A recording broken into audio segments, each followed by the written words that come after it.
বিশ্বনবীকে special surprise দেওয়ার জন্য আল্লাহ প্ল্যান করলেন। জিব্রাইল ডেকে বললেন, ও জিব্রাইল, আমার পেয়ারা নবীকে স্পেশাল সারপ্রাইজ দিব, কিন্তু এই সারপ্রাইজের গিফটটা তোমার হাত দিয়ে আমি দিতে চাই না।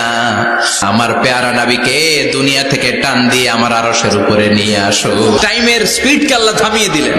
মক্কা থেকে উঠিয়ে বিশ্বনবীকে এক মরুভূমিতে রাখা হলো রাতে। বললেন দোয়া করেন।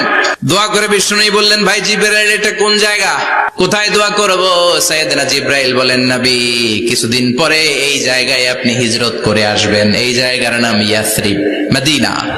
আবার সেখান থেকে তুলে এক পাহাড়ে রাখা হলো। নবী দোয়া করেন। দোয়া করে নবী বললেন, এটা কোন পাহাড়? অন্ধকার, আমি তো কিছু চিনি না। সাইয়েদনা জিব্রাইল বললেন, নবী, এটা সাধারণ পাহাড় নয়।